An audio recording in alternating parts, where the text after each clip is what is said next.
Sutra Teratai yang menakjubkan. Bab 11. Kemunculan Stupa Mustika. Sin Fasyang, Sutra Teratai, episode 1264. Memulakan permohonan untuk berceramah tentang jalinan jodoh di balik Stupa Mustika. Mahapratibana bertanya dengan harapan dapat melihat para Buddha belahan raga. Ini justru membuat Tathagata menyampaikan tentang kekuatan ikrar dari Buddha Prabhutarana. Karena ingin menampakkan tubuhnya di hadapan 4 kelompok siswa, makanya para Buddha belahan raga berkumpul pada satu tempat untuk bersaksi atas dharma menakjubkan. Dalam beberapa hari terakhir, terus-menerus menggambarkan tentang kemunculan stupa dari Buddha Prabhutarana. Wujudnya yang megah menjadi saksi bagi persamuhan Sutra Teratai. Oleh karena itu, para bodhisattva dan 4 kelompok murid, semua orang dengan sukacita dan penuh semangat, namun dalam batin semua orang memiliki keraguan. Bagaimana mungkin stupa mustika ini bisa muncul secara tiba-tiba? Bersukacita dalam batin juga merasakan ini adalah hal yang sangat langka. Kejadian yang belum pernah terjadi sebelumnya terjadi di saat ini, sehingga batin muncul keraguan. Oleh karena itu, semua orang ingin bertanya. Sang Buddha kemudian menunjuk Bodhisattva Mahapratibana yang ada di persamuan sebagai orang yang sesuai untuk menerima ajaran, bertanya, Mahapratibana, apakah Anda ada melihat saat ini stupa mustika ini ada di depan semua orang? Mahapratibana juga bersedia mewakili semua orang untuk menjawab keraguan yang ada di dalam batin atas kejadian langka tersebut. Oleh karena itu, Mahapratibana juga ingin melihat kebenaran di balik stupa mustika ini. Dari dalam stupa mengeluarkan suara. Inilah yang sangat diharapkan. Berharap untuk melihat kebenaran di balik stupa mustika tersebut. Khususnya belahan raga Buddha Sakyamuni ingin bersaksi di atas stupa mustika. Stupa mustika juga memberi kesaksian tentang dharma menakjubkan.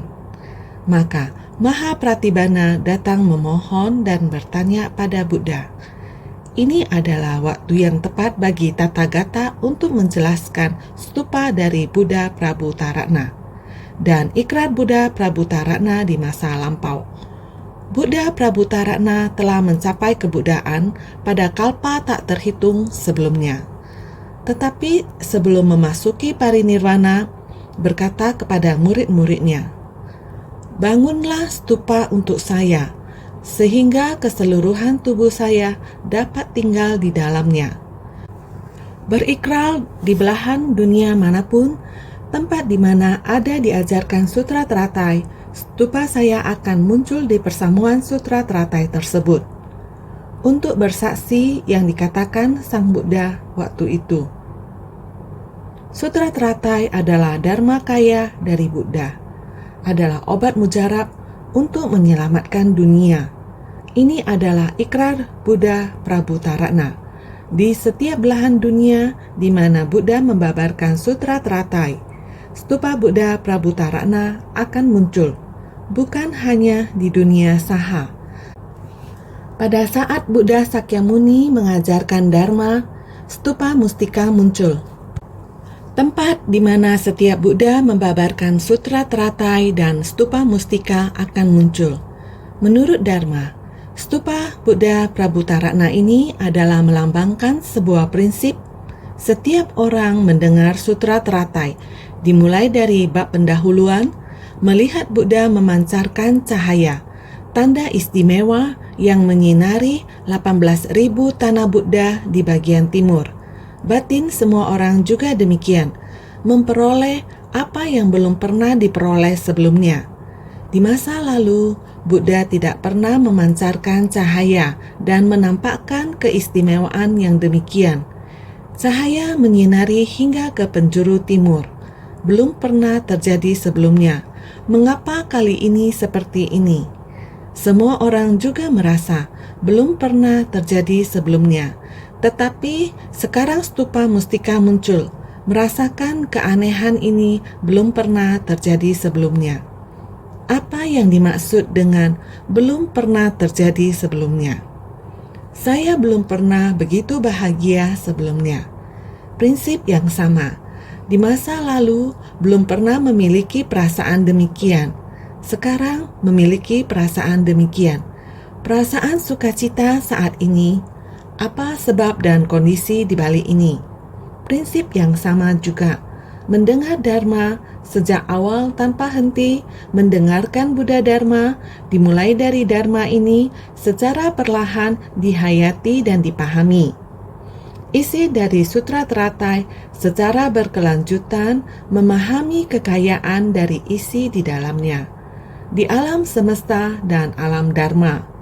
Di dunia, mentalitas manusia dan prinsip dari benda berwujud di dunia semua terkandung di dalam Dharma. Tidak peduli apakah di alam semesta atau di alam Dharma, atau kesadaran para makhluk yang sangat halus, ataupun segala fenomena di alam semesta. Semua itu adalah prinsip kebenaran yang halus dan menakjubkan, terkandung di dalam sutra ini. Oleh karena itu, dikatakan bahwa Sutra Teratai adalah obat mujarab yang bisa menyelamatkan dunia. Jika kita bertekad untuk memahami, dengan sendirinya ketika kita menerima walaupun hanya satu dharma, namun yang kita dapatkan adalah segalanya.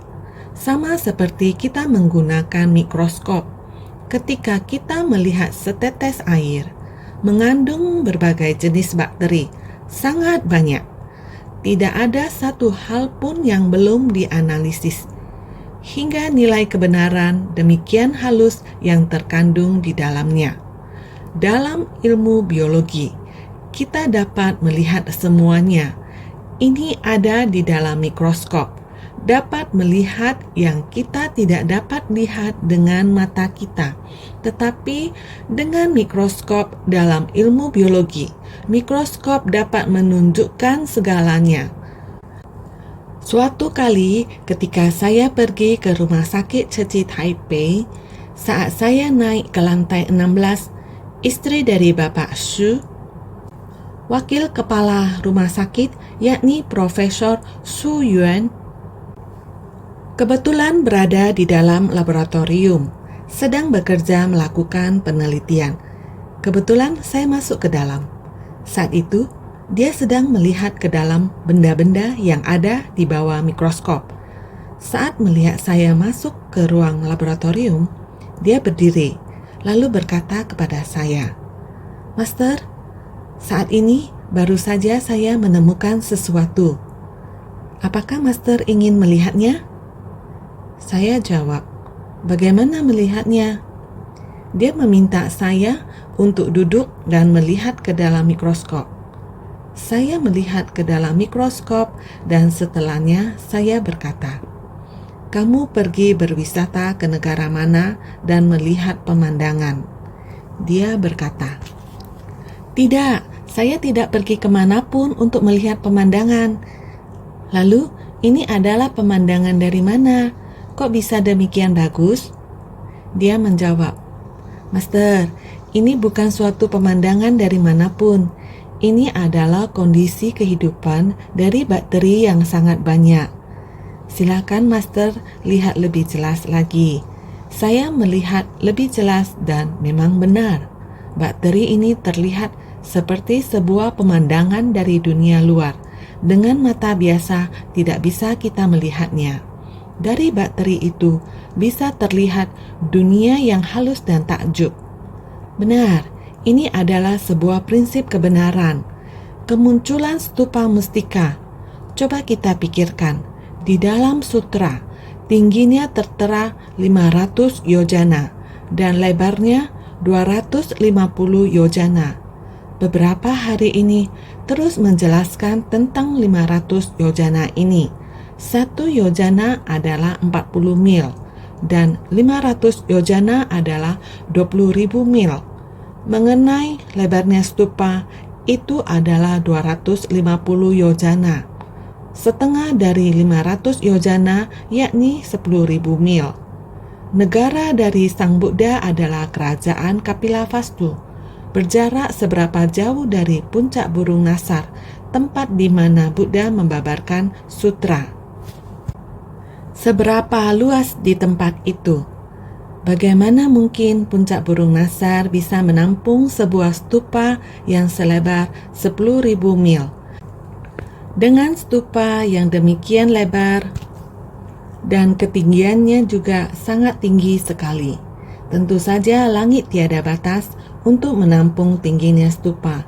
Namun lebarnya tentu tidak muat di tempat yang terbatas itu.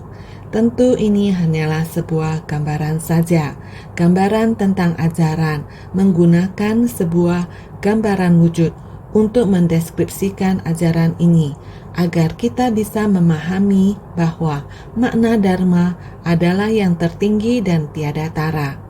Dharma yang menakjubkan begitu mulia. Buddha bisa memahami makna dari Dharma yang tertinggi dan tiada tara ini.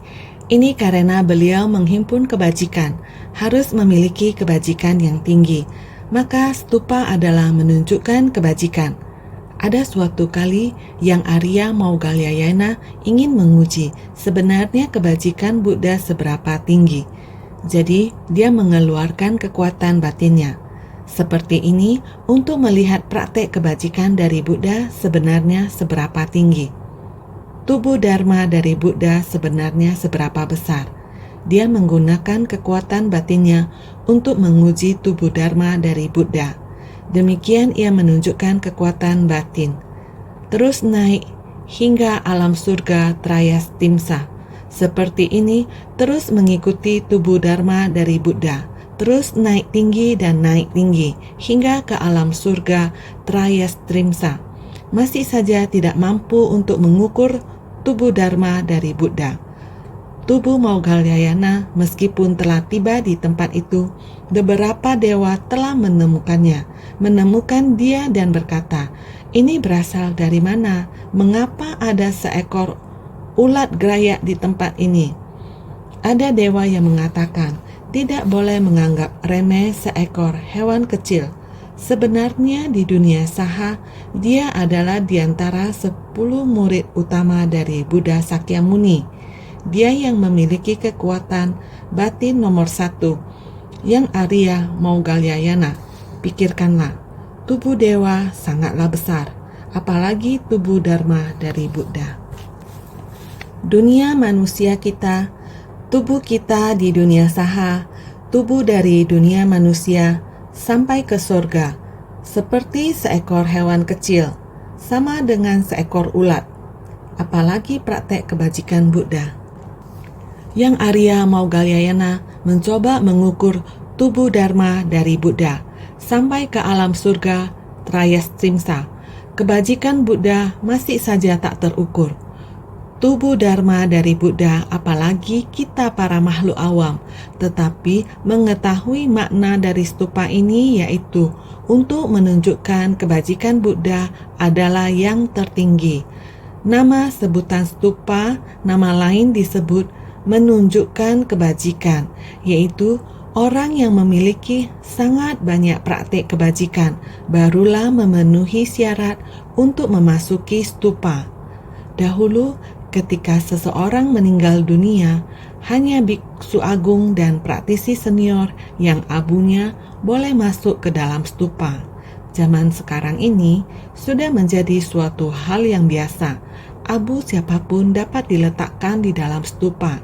Sebenarnya, stupa berarti menunjukkan kebajikan. Menunjukkan kebajikan para praktisi dalam pembinaan diri. Oleh karena itu dinamakan stupa. Dharmakaya ada di tengah-tengah stupa. Dharmakaya adalah yang tertinggi dan tiada tara. Oleh karena itu, naskah sutra ini kita perlu dharma untuk menjelaskan wujud stupa ini. Apabila kita hendak menggunakan wujud luar untuk menjelaskan prinsip kebenaran yang ada di dalam sutra ini, kita akan jatuh ke dalam kebingungan dan tidak dapat memahami prinsip kebenaran ini. Apabila kita ingin meneliti lebih dalam lagi, 1 yojana sama dengan 40 mil, 500 yojana sama dengan 20.000 mil. Tinggi, sangat tinggi, menunjukkan kebajikan. Luas stupa mencapai 10.000 mil atau sama dengan 5.000 kilometer. Ada orang yang menyangka naskah sutra tersebut. Bagaimana mungkin di dunia ini ada stupa yang seperti ini? Ini tidak mungkin. Mereka menyangkal prinsip kebenaran tersebut. Sebenarnya prinsip kebenaran luas benar-benar apa yang sudah diperbuat oleh para makhluk dari kehidupan demi kehidupan. Keberadaan dari noda batin dan kegelapan batin mencakup surga dan dunia. Kerisauan para makhluk sangatlah besar. Para Buddha demi membimbing dan menyadarkan para makhluk, mereka harus memiliki hati yang luas ini. Datang ke dunia. Apabila kita dapat menggunakan pemikiran seperti ini untuk menganalisa prinsip kebenaran stupa ini di kemudian hari, saat kita mendiskusikan dharma, kita dapat lebih memahaminya. Memahami dharma yang sebelumnya, kita baru dapat berhasil menapaki jalan ini. Untuk menapaki jalan ini, kita hendaknya memahami lingkungan sekeliling terlebih dahulu. Karena demikian, yakni Mahapratibana bertanya dengan harapan dapat melihat para Buddha belahan raga, karena Bodhisattva Mahapratibana dengan Bodhisattva Baisajaguru adalah jenis tingkatan yang sama. Di masa lampau, pada kalpa tak terhingga yang lalu terus membina diri, melindungi dan menegakkan sutra teratai. Mereka adalah tipe Bodhisattva yang sama. Sehingga beliau memahaminya bahwa dengan munculnya stupa mustika, jika dia bisa mengajukan pertanyaan, para Buddha belahan raga di 10 penjuru, Buddha Sakyamuni akan memanifestasikan belahan raga. Karena demikian, tekad dan ikrar dari Mahapratibana adalah berharap adanya pertanyaan tentang sebab dan kondisi stupa. Dengan sendirinya dapat melihat manifestasi belahan raga dari Buddha. Jadi, karena demikian ia bertanya. Karena dengan demikian, maka bisa membuat agar Buddha mulai menjelaskannya. Kekuatan ikrar dari Prabu Tarakna demikian saling sambung menyambung. Tentang prinsip kebenaran bahwa para Buddha memiliki ajaran yang sama. Dengan demikian dapat terungkap sehingga karena ingin menampakkan tubuhnya di hadapan 4 kelompok siswa, jadi Buddha Sakyamuni ingin menjelaskan kekuatan ikrar dari Prabu Tarakna. Sehingga Buddha Sakyamuni dia berkata, dari penampakan tubuhnya di hadapan 4 kelompok siswa, naskah sebelumnya kita terus membahas tentang 4 kelompok siswa. Itu adalah 2 kelompok dari praktisi berumah tangga dan 2 kelompok dari para biksu, terutama ketika stupa mustika muncul di hadapan 8 kelompok pelindung dharma. Semuanya berada di tempat. Jadi, Buddha Sakyamuni adalah demi ingin menunjukkan kekuatan ikrar dari Prabu Tarakna. Sehingga Buddha Sakyamuni ingin membuat agar 4 kelompok siswa bisa memahami ini. Dia mengumpulkan manifestasi dari belahan raganya, membuat semua orang bisa memahami kekuatan ikrar dari Prabu Tarakna. Sehingga Buddha Sakyamuni mengumpulkan belahan raganya adalah semua berkumpul pada satu tempat untuk bersaksi atas dharma menakjubkan ini. Munculnya stupa Buddha Prabhutarana demi membuktikan bahwa sutra teratai yang dibabarkan Buddha Sakyamuni adalah dharma yang menakjubkan untuk menghadapi kondisi dunia ini. Buddha Sakyamuni menjelmakan dirinya dan membabarkan dharma sesuai kondisi di masing-masing dunia. Dengan metode terampil, beliau juga menjelma diri di mana-mana demi membimbing para makhluk yang berjodoh, membelah diri dan menjadi Buddha di 10 penjuru. Rupa yang demikian, Buddha Sakyamuni ingin mengumpulkan mereka semua demi memberi saksi terhadap ikral Buddha Prabhutarana di dalam stupa Buddha Prabhutarana. Maka meminta Buddha Sakyamuni memanggil Buddha dari 10 penjuru Buddha yang membelah diri agar dapat berkumpul. Buddha memuji Buddha. Buddha Prabhutarana memberi kesaksian kepada Buddha Sakyamuni. Buddha Sakyamuni memberi kesaksian atas ikrar Buddha Prabhutarana. Inilah di mana semua Buddha memiliki ajaran yang sama dan saling memuji pencapaian masing-masing. Seperti Buddha dari dunia Ratna Wisuda di penjuru timur memiliki ikrar mendasar bahwa setelah memasuki parinirvana, relik dari keseluruhan tubuhnya pasti akan muncul di tempat manapun para Buddha membabarkan sutra teratai. Buddha dari dunia Ratna Wisuda, dunia yang jernih di penjuru timur. Buddha di sana adalah Buddha Prabhutarana. Setelah memasuki parinirvana, ikrar mendasarnya adalah seluruh tubuhnya ada di dalam stupa. Ikrar mendasarnya adalah mau muncul di persamuan para Buddha. Ketika dibabarkan sutra teratai, dia akan muncul di persamuan tersebut. Sebagian Buddha tidak memiliki jalinan jodoh. Tiada seorang pun yang memohon untuk membabarkan dharma menakjubkan, sehingga mereka dengan segera memasuki parinirvana.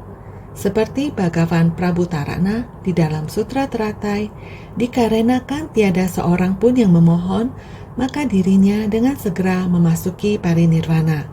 Setelah itu menjelmakan tubuh Buddha dan stupa 7 mustika yang muncul sebagai kesaksian kalau Sutra Teratai adalah dharma menakjubkan dalam menyelamatkan dunia.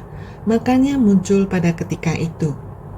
Naskah ini menggambarkan bahwa ada Buddha yang kurang memiliki jalinan jodoh sebelum mereka memasuki parinirvana. Tidak ada yang memohon dharma. Tidak ada yang memohon untuk membabarkan dharma yang menakjubkan. Jadi, jika tidak ada orang yang memohon dharma, Buddha tidak akan bisa membabarkannya. Sama seperti ketika Sariputra melihat ada keraguan di antara hadirin persamuan, ia mewakili persamuan untuk memohon kepada Sang Buddha. Kebijaksanaan Buddha yang dipuji dan yang halus, Sang Buddha tidak henti-hentinya memuji kebijaksanaan dari segala Buddha, kebijaksanaan dari pencerahan, dan segala macam kebijaksanaan yang Buddha miliki.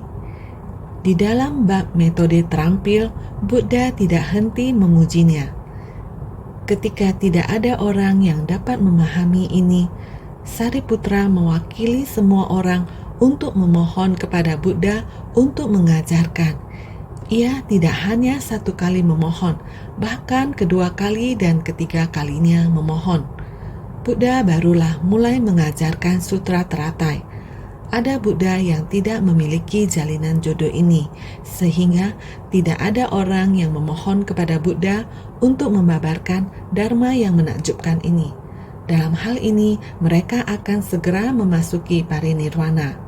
Namun setiap Buddha harus membabarkan sutra teratai sebelum memasuki parinirvana. Namun masih ada Buddha yang tidak memiliki jalinan jodoh ini. Mereka sudah memasuki parinirvana sebelum membabarkan sutra teratai.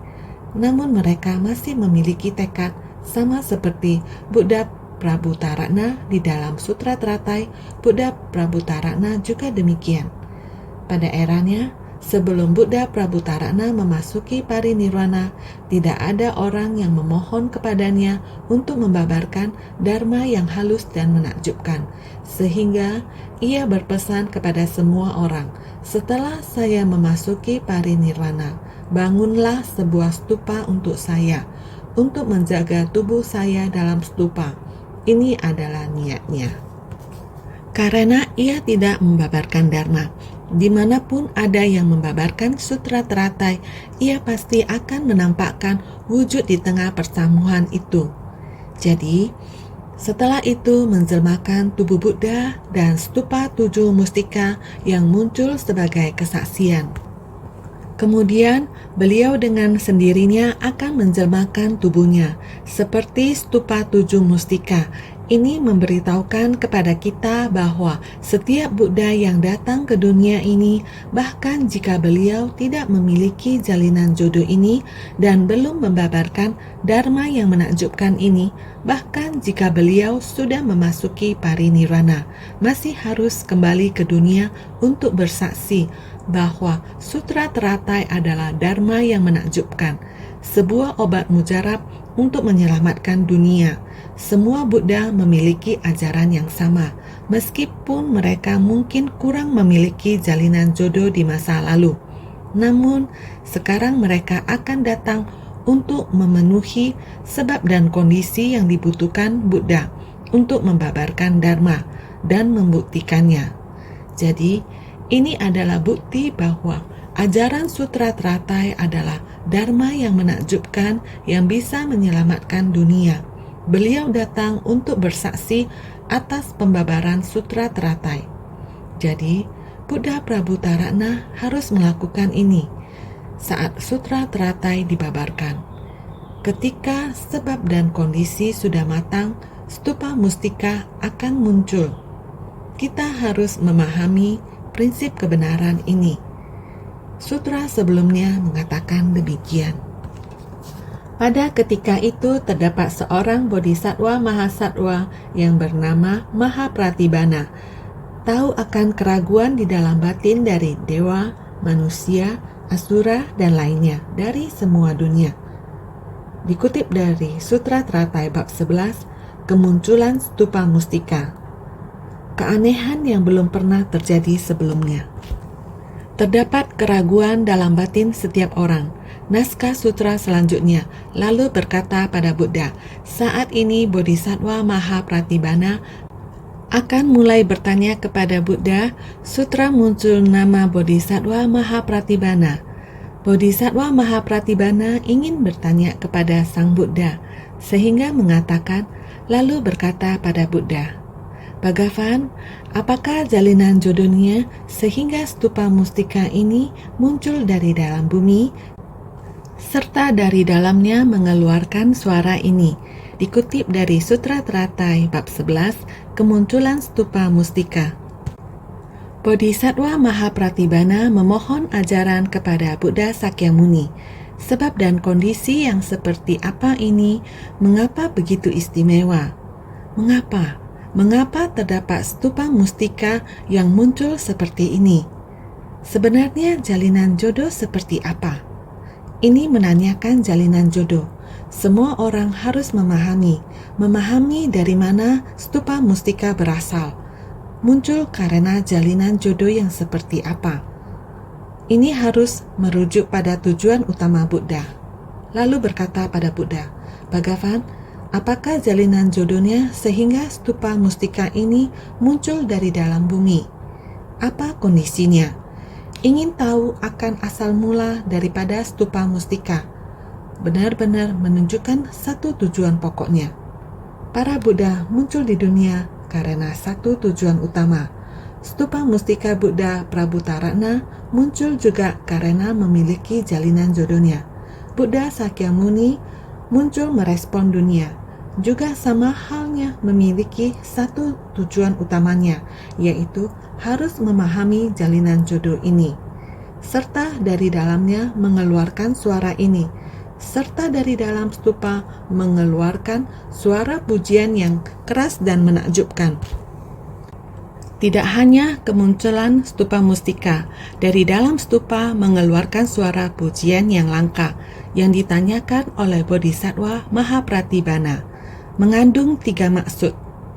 Kemarin telah kita bahas, maksud dari pertanyaan ada 3. Apa jalinan jodoh adanya stupa ini? Kenapa muncul dari dalam bumi? Kenapa dari dalam stupa mengeluarkan suara keras? Adalah apa jalinan jodoh adanya stupa ini? Arti yang pertama harus menanyakan kenapa. Jalinan jodoh apa? Mengapa ada stupa ini? Kenapa muncul dari dalam bumi? Mengapa stupa ini muncul dari dalam bumi? Dengan jalinan jodoh yang bagaimana? Mengapa muncul dari dalam bumi? Mengapa mengeluarkan suara keras? 3 jalinan jodoh ini semua orang memuji karena belum pernah terjadi sebelumnya. Mengapa? Setiap orang, semua orang ingin mengetahui dan harus sangat memahami, ingin kejelasan dan memahami, harus dengan sangat jelas untuk memahami. Mengapa ada suara pujian dari dalam stupa? Semua orang ingin membedakan dengan jelas akan alasan adanya suara pujian dari dalam stupa. Makanya bertanya dengan setulus hati. Bodhisattva Mahapratibana tahu akan pemikiran dari semua orang. Makanya bertanya dan memulakan jawaban dari Buddha yang mengungkapkan jalinan jodohnya. Apa alasannya? Jalinan jodoh yang bagaimana? Prinsip kebenaran yang bagaimana? Dari dalam stupa, kenapa bisa mengeluarkan suara yang demikian? Perlu untuk membedakan dengan baik, dengan jelas. Ini disebut membedakan, mesti memahami. Makanya Bodhisattva Mahapratibana dengan ketulusan hati yang tiada tara bertanya kepada Buddha Sakyamuni. Inilah Bodhisattva Mahapratibana, karena tahu akan keraguan dari semua orang yang belum pernah ada sebelumnya. Kondisi ini belum pernah terjadi, sekarang sudah ada. Oleh karena itu, dalam hati semua orang tentu ada pertanyaan. Ini adalah pemikiran dari semua orang. Pemikiran semua orang langka ini sebenarnya karena apa? Ingin mengetahui jalinan jodohnya, makanya bertanya, ingin meminta petunjuk dari Buddha, memulakan jawaban dari Buddha. Oleh karena ada orang yang bertanya, Bodhisattva Mahapratibana bertanya. Karena demikian, memulakan Sang Buddha. Jawaban dari Buddha Sakyamuni menjawab tentang Buddha Prabhutarana, kemudian akan menjelaskan lagi jalinan jodoh dharmanya. Maka, pasti ada orang yang rela bertanya tentang segala dharma. Buddha akan mulai membabarkan dharma, membuka dan menunjukkan kepada semua makhluk. Selanjutnya, naskah sutra mengatakan, pada ketika itu, Buddha memberitahukan Bodhisattva Mahapratibana. Di dalam stupa mustika ini terdapat keseluruhan tubuh dari Tathagata. Di masa yang sangat lampau dulu, pada jarak puluhan juta koti asamkaya dunia yang tak terhingga di penjuru timur. Dikutip dari Sutra Teratai bab 11, kemunculan stupa mustika. Yaitu pada saat itu Buddha Sakyamuni mulai menjawab Bodhisattva Mahapratibana dengan berkata demikian. Di dalam stupa mustika ini terdapat keseluruhan tubuh dari Tathagata. Tathagata ini adalah Buddha Prabhutarana. Beliau di masa lampau di penjuru timur pada jarak puluhan juta koti asamkaya dunia yang tak terhingga. Amat sangat jauh. Asamkaya adalah tak terhingga, dunia yang tak terhingga. Puluhan juta koti asamkaya, dunia yang tak terhingga. Tempat itu tentunya sangatlah jauh. Inilah yang hendak dijelaskan oleh Buddha Sakyamuni. Tubuh dari Buddha di dalam stupa beserta ikral semulanya sekarang sudah mau mulai. Pada ketika itu, Buddha memberitahukan Bodhisattva Mahapratibana, di dalam stupa mustika ini terdapat keseluruhan tubuh dari Tathagata. Karena ditanyakan, makanya menjawab. Setelah para Buddha parinirwana, tubuh mereka dikremasi dan relik dibagikan sebagai jalinan jodoh dengan orang-orang. Ketika Prabu Tarakna parinirwana, jasadnya tidak dikremasi. Sebelum wafat berpesan pada orang-orang agar dibangunkan stupa sebagai persembahan pada jasadnya, sebab ingin memberi kesaksian pada sutra ini. Makanya Buddha menjawab, di dalam stupa terdapat keseluruhan tubuh dari Tathagata. Ini merujuk pada tubuh Dharma dari Buddha. Buddha Sakyamuni menjawab, setelah para Buddha parinirwana, tubuh mereka dikremasi dan relik dibagikan sebagai jalinan jodoh dengan orang-orang. Hal yang dijawab adalah mengatakan, Buddha, jika para Buddha setelah parinirwana, maka tubuh ini akan dikremasi. Setelah dikremasi, maka semua orang akan membawa relik Buddha dibagikan ke berbagai tempat, sama seperti Raja Asoka ketika di zaman Raja Asoka. Karena rasa hormatnya kepada Buddha, 100 tahun setelah Buddha parinirwana, zaman Raja Asoka, dia telah membangun 84.000 stupa. Dia membawa abu dan relik dari Buddha yang telah dikremasi, dibagi ke 84.000 stupa, yaitu stupa yang kecil-kecil, membaginya ke dalam stupa. Dibagi ke begitu banyak tempat. Di tempat itu mempersilakan orang-orang untuk memberi persembahan. Ini adalah setelah Buddha Sakyamuni parinirwana. Tubuhnya adalah dikremasi. Kemudian Raja Asoka membagi relik Buddha ke berbagai tempat yang sangat banyak, agar orang-orang bisa memberi persembahan. Tetapi Buddha Prabu Tarakna parinirwana, tubuhnya tidak dikremasi. Keseluruhan tubuhnya, pesan beliau adalah meminta agar membangun sebuah stupa untuknya. Seluruh tubuhnya ditaruh di dalam stupa. Sebenarnya pada zaman sekarang ini dan masa sebelumnya juga ada biksu agung yang jasadnya dimasukkan ke dalam guci dalam posisi duduk bersila. Bukan menggunakan peti mati, tapi jasadnya dimasukkan ke dalam guci dalam posisi duduk bersila. Seluruh tubuhnya duduk dalam guci. Beberapa tahun kemudian, saat gucinya dibuka, seluruh tubuh mereka masih dalam kondisi baik di dalam. Di Shichi ada Master Chihang, keseluruhan tubuhnya masih ada. Beberapa puluh tahun lalu, ketika saya belum lama menjadi biksuni, saya pernah membuka guci. Di saat itu, membuka guci juga sangat sensasional, karena keseluruhan tubuhnya masih lengkap. Maka dari zaman dahulu sampai zaman modern sekarang, masih ada seperti ini. Ini namanya relik dari keseluruhan tubuh. Tidak dikremasi, keseluruhan tubuhnya masih terjaga dengan utuh. Ini namanya relik dari keseluruhan tubuh. Buddha Prabu Tarakna juga demikian. Ketika parinirwana, jasadnya tidak dikremasi, tubuhnya tidak dikremasi, masih disimpan tubuh utuhnya. Karena sebelum wafat berpesan pada orang-orang agar dibangunkan stupa sebagai persembahan pada jasadnya, sebab ingin memberi kesaksian pada sutra ini, supaya nanti ke depannya, biar berada di tempat manapun, dia ingin membuktikan kemunculan stupa mustika sebagai bukti tentang sutra teratai, bahwa apa yang dibabarkan sutra teratai adalah obat ajaib untuk mengobati dunia. Ini adalah tekad hati Buddha Prabu Tarakna. Maka jawaban Buddha Sakyamuni adalah, di dalam stupa terdapat keseluruhan tubuh dari Tathagata. Ini merujuk pada tubuh Dharma dari Buddha. Keseluruhan tubuh dari Tathagata adalah tubuh Dharma. Di dalam stupa ini ada keseluruhan tubuh Buddha Prabu Tarakna. Setiap Buddha yang membabarkan sutra teratai, keseluruhan dari sutra teratai berarti keseluruhan tubuh Buddha, yaitu tubuh Dharma Buddha.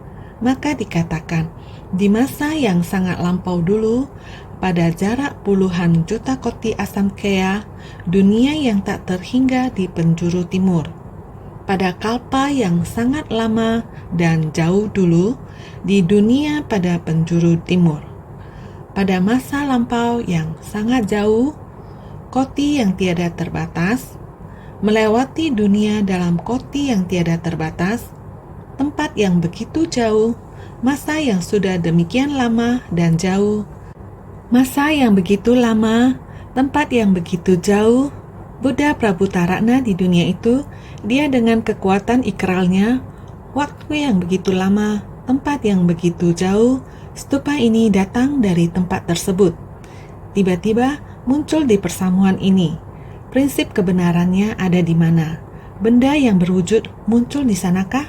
Sebelumnya disampaikan beberapa hari ini ada menjelaskan ini adalah dharma. Dengan dharma mengumpamakan fenomena. Fenomena menjelaskan dharma, sehingga supaya kita tahu stupa mustika adalah tubuh dharma. Tubuh dharma merupakan prinsip kebenaran. Prinsip kebenaran yang tertinggi. Benar, prinsip kebenaran yang tertinggi tiada tara, menandakan prinsip kebenaran dari Sutra Teratai. Pencerahan Buddha merupakan pencerahan sempurna yang tiada tara. Tiada tara yaitu tinggi yang tidak bisa diumpamakan sehingga menggunakan 500 yojana. Demikian mengumpamakan ketinggian, menunjukkan kebajikan dari Sang Buddha. Kebajikan Buddha adalah melalui pelatihan diri. Bagaimana membina melatihnya? Melatih 6 paramita, harus mempraktekkan puluhan ribu praktek. Keberkahan, kebijaksanaan, menciptakan berkah di dunia. 6 paramita, di tengah orang banyak, kerisauan para makhluk sangat banyak, seperti stupa yang membentang selebar 250 yojana. Kerisauan yang sangat banyak, demi menanggapi kerisauan para makhluk yang tak terhingga. Sehingga Buddha perlu datang ke dunia untuk membimbing para makhluk. Buddha akan memasuki parinirwana. Beliau ingin menitipkan ajaran ini kepada murid pada generasi selanjutnya, sehingga tetap harus memasuki kerumunan orang banyak. Dalam kerumunan orang banyak, puluhan ribu kerisauan para makhluk yang tidak terhitung. Jika kita dapat memasuki kerisauan para makhluk dan tidak ternodai oleh kerisauan, mengubah kerisauan menjadi bodhi, menasehati para makhluk memahami ajaran Buddha, ini adalah melatih kebijaksanaan.